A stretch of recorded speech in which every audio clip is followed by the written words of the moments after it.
वो यकीनन हुआ कि हमने इन दोनों बुजुर्गों से इस्तिफादा नहीं किया, ये हमारी बड़ी महरूमी है। अल्लाह ताला तमाम अकाबिरीन और तमाम बुजुर्गों की कब्रों को नूर से मुनव्वर फरमाए, खुसूसन हज़रत मौलाना मोहम्मद सुलेमान साहब रहमतुल्लाह अलैह की कब्र को नूर से मुनव्वर फरमाए, हम सब की तरफ से खूब खूब जज़ाए खैर अता फरमाए।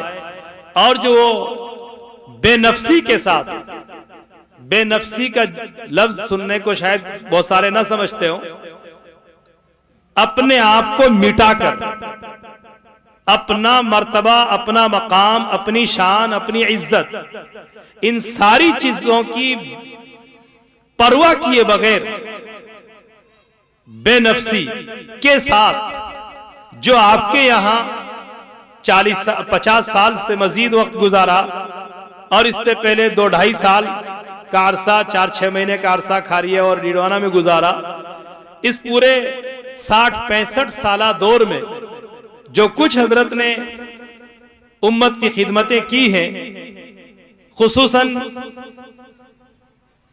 अकाइद पर, अकीदों पर जो हजरत की खिदमत थी, जो हजरत की तवज्जो और मेहनत थी, जिन्होंने उनसे इस ताल्लुक से कुछ सीखा है वो खूब जानते हैं कि यकीनन वो अकीदे पर कितने जोर दिया करते थे और कितनी नसीहत किया करते थे, वो सब लोग हम जानते हैं। और सबसे बड़ी चीज अकीदा और ईमान ही है। जब ईमान दुरुस्त हो जाए तो सब कुछ दुरुस्त है, और ईमान नहीं तो सब कुछ भी नहीं हमारे हाथों में। इसलिए ईमान के हवाले से, अकीदे के हवाले से जो कुछ हजरत ने खिदमत की, और फिर शेखुल हिंद मौलाना महमूद हसन देवबंदी रहमतुल्लाह अलैह के दर्द और कर्ब को लेकर चलते हुए जो उनकी दो चीजें थी, हज़रत शेखुल हिंद रहमतुल्लाह अलैह ने माल्टा से वापसी पर जो दो बातें कही थी कि मैं वहां बैठकर सोचता रहा कि आज मुसलमान कट क्यों रहा है, मुसलमान पिट क्यों रहा है, मुसलमान परेशान क्यों हो रहा है, मुसलमान की तबाही और बर्बादी क्यों आ रही है। मैं इस सवाल को लेकर अपनी असीरी के दौर में सोचता रहा। अल्लाह ताला की तरफ से मुझे इसका जवाब यही मिला कि मुसलमान दो चीजों में मुब्तला है, उसकी वजह से मुसलमान की यह तबाहकुन हालत है। हजरत रहमतुल्लाह अलैह ने नतीजे के तौर पर दो जुमले फरमाए थे। नंबर 1, मुसलमान का कुरान पाक को छोड़ देना। नंबर 2, मुसलमान का आपस में खाना जंगी करना, आपस में इख्तिलाफ, लड़ाई झगड़े करके अपना रौब, अपनी ताकत, अपने अमाल खैर की नूरानियत, रूहानियत सबको खत्म कर देना, ये दो बुनियादी बीमारियां मुसलमानों में है। मैं ये तहिया लेकर के आया हूं कि बकिया जिंदगी इन्हीं दो कामों में सर्फ करूंगा।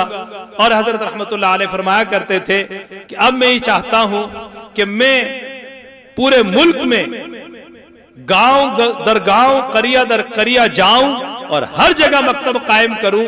हजरत रहमतुल्लाह अलैह की इसी फिक्र को लेकर हजरत मौलाना मोहम्मद सुलेमान साहब रहमतुल्लाह अलैह ने आपके यहाँ, आपके इस छोटे से मकतब में 40-50 साल गुजारे, और आपके बच्चों को ना जाने कितने बड़े बड़े लोग अभी बैठे हैं जिन्होंने हजरत से कुरान पाक पढ़ा है। अल्लाह ताला उनकी इस खिदमत को भी कबूल फरमाए, और हम सब की तरफ से अल्लाह ताला उनको खूब खूब जज़ाए खैर अता फरमाए। बुजुर्गों और दोस्तों,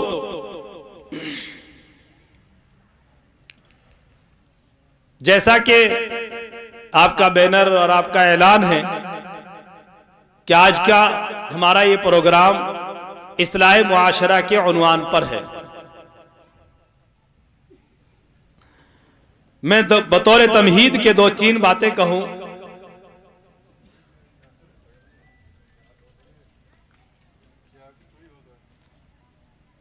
हम लोग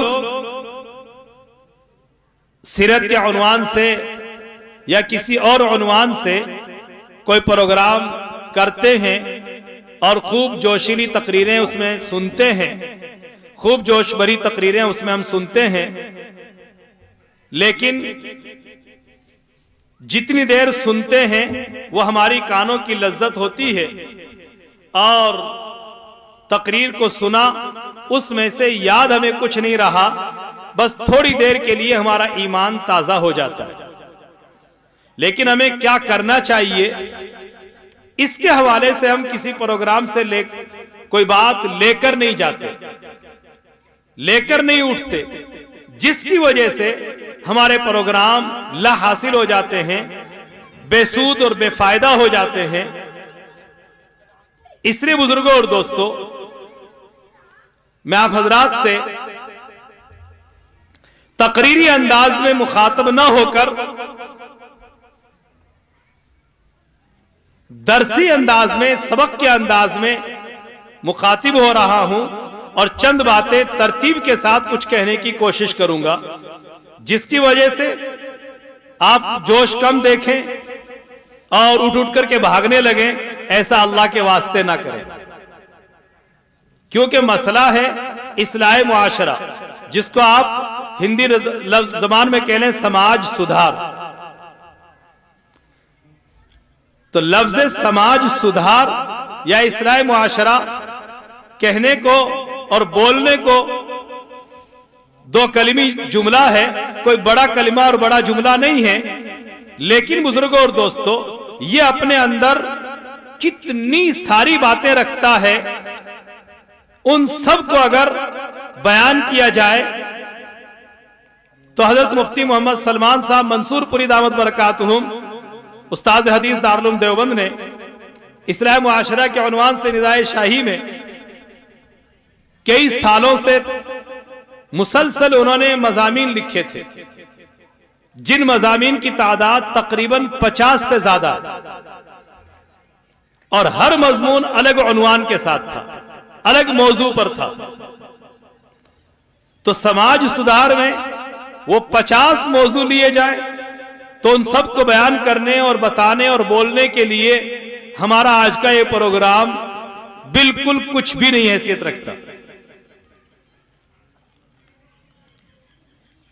इसलिए बुजुर्गों और दोस्तों, मैं मोटे मोटे तौर पर चंद बातें आप हजरात के सामने रखने की कोशिश कर रहा हूं।